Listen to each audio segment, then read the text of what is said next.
kau tiada dua.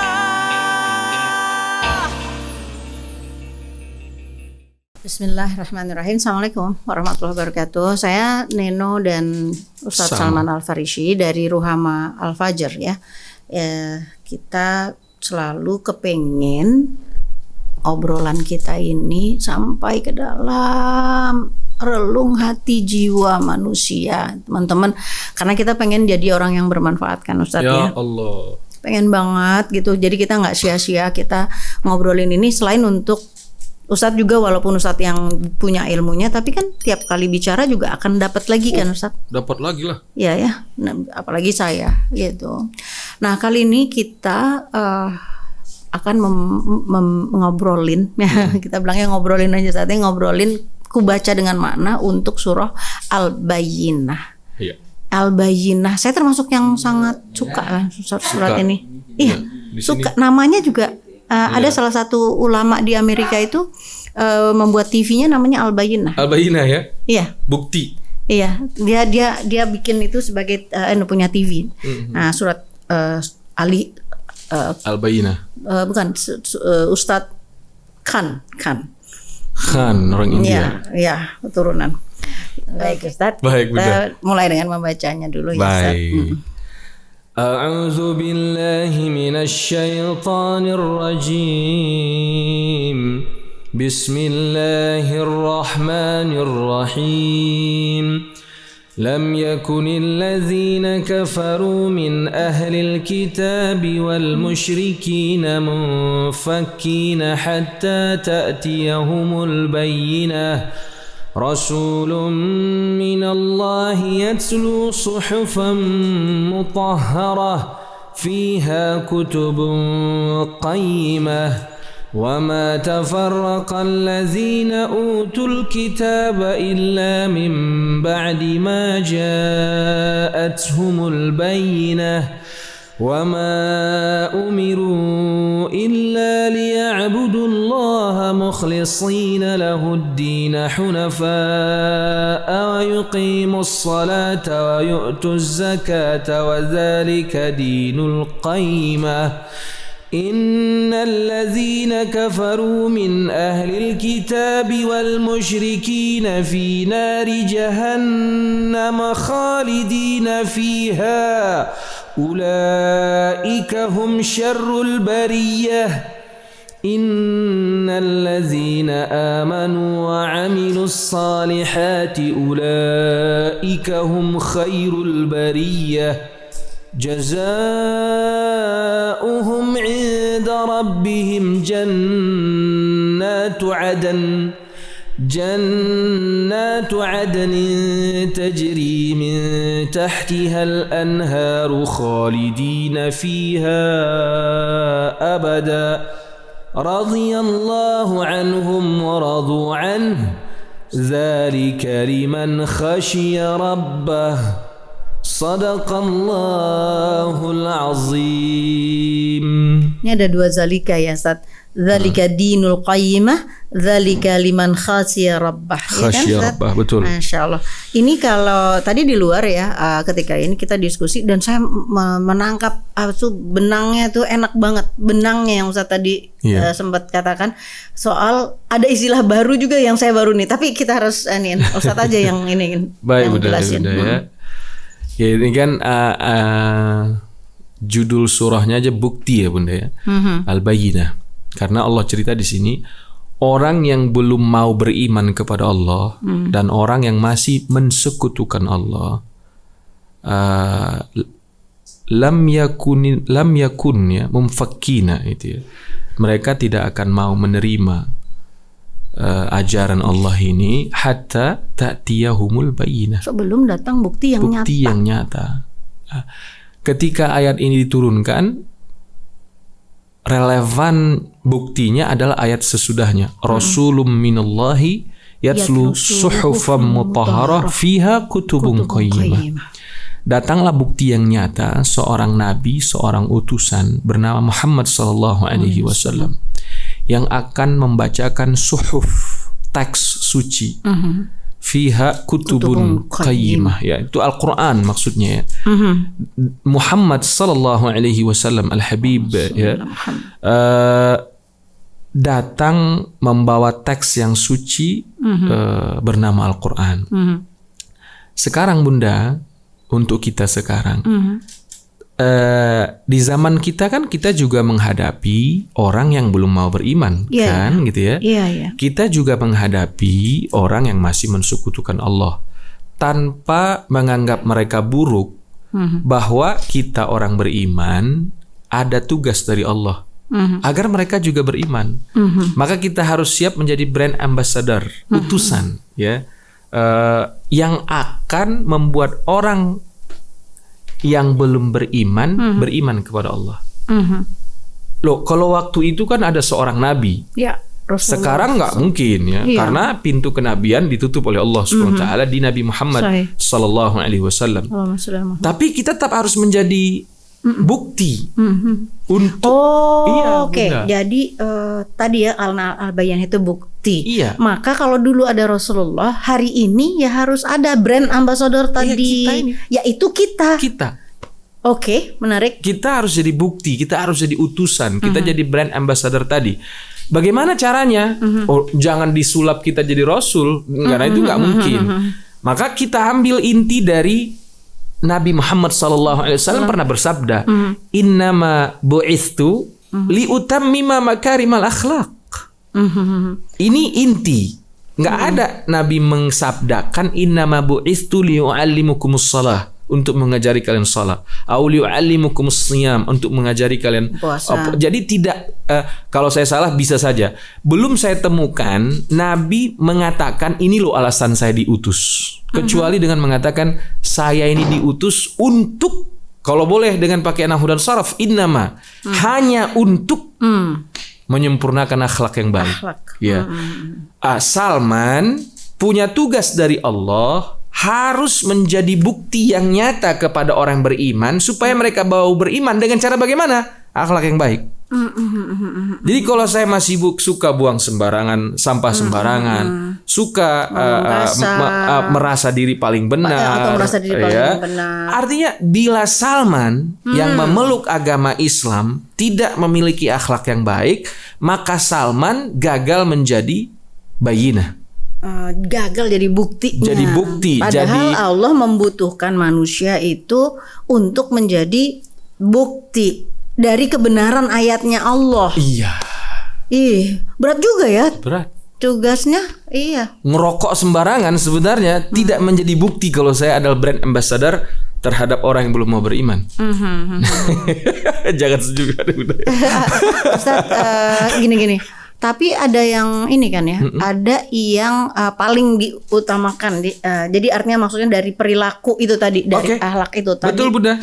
Ayatnya enak sekali. Soalnya kan banyak banget yang namanya akhlak itu kan luas seluas-luasnya. Tapi banyak apa sekali. Gitu? Ayat sesudahnya jawabannya.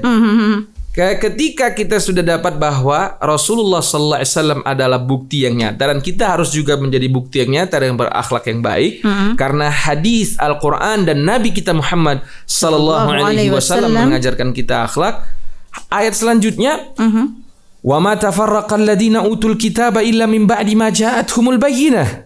Isu yang dibuat oleh Allah SWT sesudah bercerita Nabi yang intisarinya adalah akhlak, tiba-tiba Allah SWT membuat ayat tentang kalian jangan berbeda-beda pendapat, ya, karena orang yang dapat ilmu ini, wa ma tafarraqal ladzina utul kitaba, ya kan, orang yang sudah didatangkan kitab, ilmu pengetahuan, suka berpecah belah Bunda, suka merasa, misalnya saya Salman Bunda ya, diberi oleh Allah kesempatan belajar. Kemudian saya merasa diri saya ini udah mendapat kebenaran.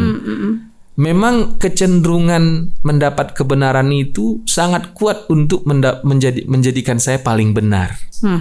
Menyepelekan analisa orang lain.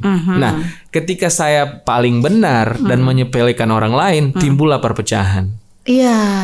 Bunda yang saya hormati ya. Ternyata brand ambassador itu tadi, utusan atau bukti yang nyata itu tadi, bila tadi kita libatkan akhlak, persatuan kita umat Islam adalah bukti yang paling nyata yang mampu menginspirasi orang yang tidak beriman kepada Allah Subhanahu wa taala. Wah, dahsyat ya sebenarnya. Ini apa? PR ini. PR banget ya. Bisa nggak kita itu ya? Jadi gini, oke. Jadi berarti saya selalu gini, Ustaz. Saya selalu memikirkan kalau ayat ini kan udah ada kumpulan, maksudnya firman Allah udah lengkap. Betul. Ada ustaz yang menerangkan, ya, mencerahkan umat.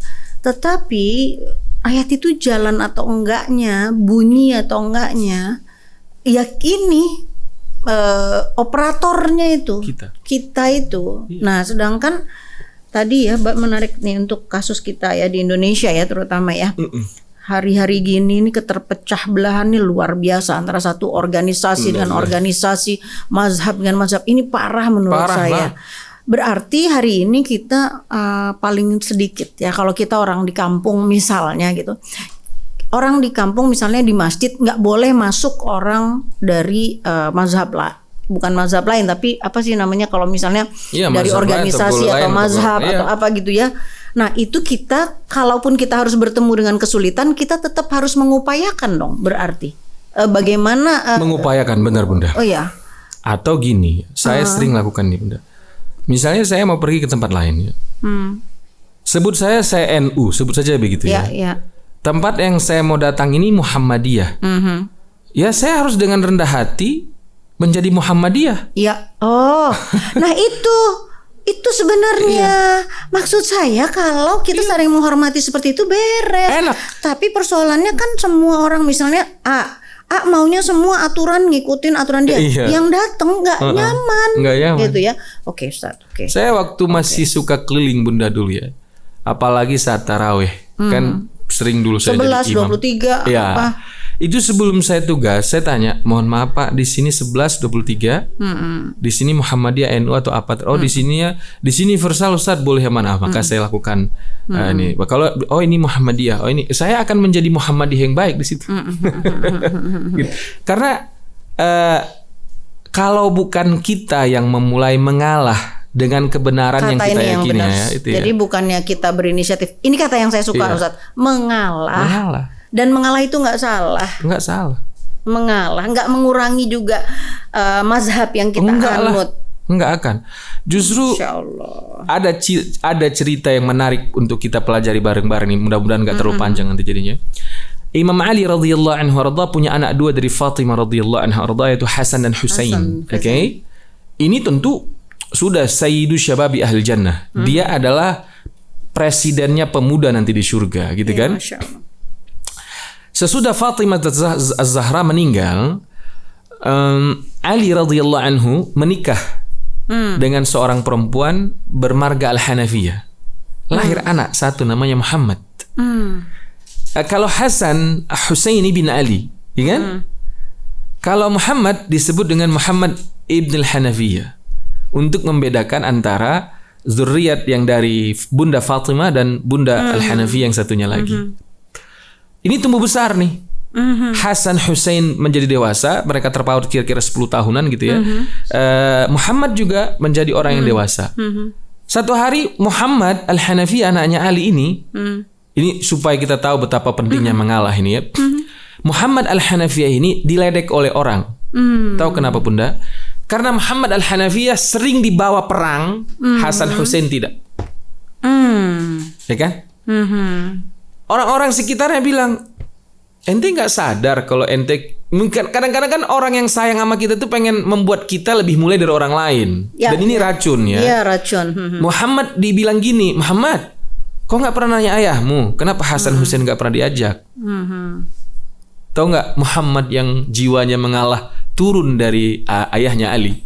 Bilang apa? Oh jangan gitu. Hasan Husain itu matanya ayahku. Aku ini tangannya ayahku. Masya Allah. Jadi ayahku menjaga matanya dengan tangannya. Jadi celah orang memecah belah Muhammad Hasan Husain dipatahkan oleh Muhammad Al-Hanafiyah. Ini ilmu mengalah. Panjang nih Bunda ya. Terus suatu hari terjadi sedikit gersang antara Hasan dan Muhammad. Ya kan? Orang sudah hampir memunculkan isu nih. Ada gap antara anaknya Bunda Fatimah dengan anaknya Bunda Al-Hanafiyah, istrinya Ali radhiyallahu anhu tadi ya. Orang sudah bikin gitu kan. Nah kita ini kadang-kadang genit. Ketika punya masa, wah ada yang dukung gua nih kan gitu ya. Hasan dan Al-Hanafiyah ini, wow keren sekali dalam ilmu perpecahan tentang ini kita cerita. Dia tulis surat, Bang, kau itu kan anaknya Fatimah, dan kau punya kakek dari pihak emak kau, Bang, itu Rasulullah SAW. Aku ini, kita hanya ayah kita aja yang sama. Emakku dari Al-Hanafiyah. Itu kan sudah kemuliaan yang sangat dahsyat buat abang. Sekarang orang gonjang-ganjing, Bang.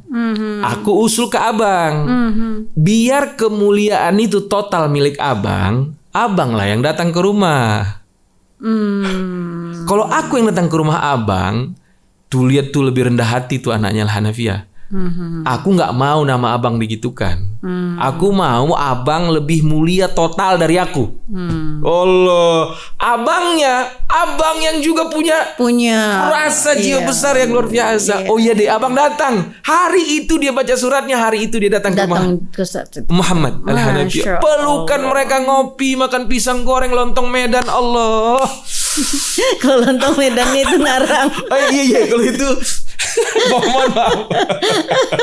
Lontong Medan itu ngarangnya Ustadz itu.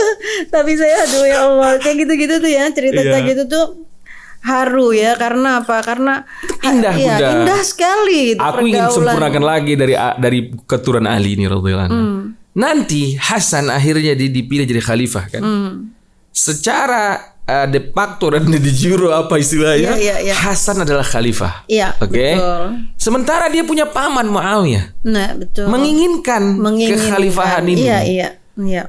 Hasan punya masa yang luar biasa anaknya. Sampai bisa dibilang 80% masa ada di tangan Hasan ibn Ali radhiyallahu anhu radha.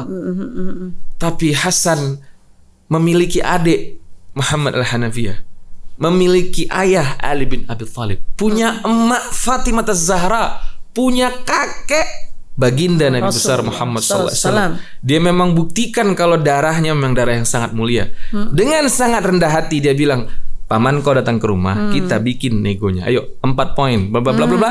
Akhirnya dengan sangat rendah hati Sayyidina Hasan radhiyallahu anhu arda wa ahibbuh menyerahkan kekhalifahan kepada Muawiyah radhiyallahu anhu. Gitu ya. Masya Allah. Coba lihat tuh, kalau bukan karena mengalah, dia tuh lebih berhak daripada siapapun. Kita terlepas dengan apapun, dia berhak untuk itu. Tapi lihat, seberhak-berhaknya beliau dalam hal itu, lihat nih ilmu mengalah itu luar biasa. Akhirnya pertumpahan darah itu tidak terjadi di masa itu. Dan semuanya jadi baik-baik saja. Nah, kita perlu tokoh itu di zaman ini. Kita perlu seorang tokoh yang mengatakan bahwa kita benar semua. Tapi benar semuanya kita tidak akan pernah ada satu orang atau satu golongan benar 100%. Iya. Adakah kesalahan saya yang benar ini? Lo ada. Adakah kebenaran di saya yang sangat salah ini? Ada. Iya. Kita hanya perlu saling memahami bahwa di sana ada kebenaran, di saya juga ada kesalahan. Dengan mata yang sangat rendah hati kita hargai kebenaran yang ada di orang lain. Dengan sangat rendah hati kita juga coba dialog dengan sebaik-baiknya bagaimana agar kita saling memperbaiki. Nah, ketika akhlak ini terjadi dengan baik, maka al-bayyinah itu akan wujud ya, akan banyak. Jadi misi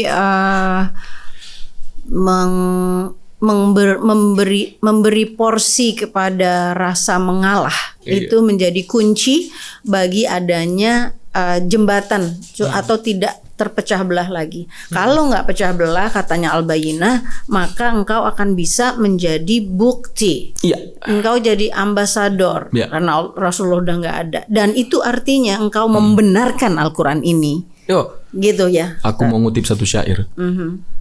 Lau kana bainana al-habib ladana al-qasi wal-qarib Kan? Itu indah banget. Andai Nabi ada di sini saat ini, kita akan guyup, duduk bareng makan lontong Medan tadi. Kalau itu nyata bisa kita bikin. Ada kopi Mandailing, ada lontong Medan. Kita ngobrol bercanda, mau NU, mau apa. Kayaknya mesti diwujudin nih lontong Medan. Enggak maksud kopi Mandailing suatu hari ini ya. Kan itu deh laukana bainal habib. Nah, Al Habib sallallahu alaihi wasallam secara jasad tidak bersama kita sekarang, ya kan? Tetapi secara ruh dia bisa ada bersama kita kalau kita bisa mendekatkan atau mendudukkan bareng al-qasi wal qarib. Jadi ini juga kepada siapapun yang bertengkar misalnya gitu, mengalahlah. Jadi walaupun yang benar adalah yang ngalah ini, biasanya justru begitu. Yang artinya yang memegang kebenarnya itu adalah yang mau ngalah ini. Kita bersyukur surah Al-Bayyinah ini kita ambil tadi ya, maknanya yang terdalam adalah bahwa engkau atau kita, engkau adalah brand ambassador. Itu penting.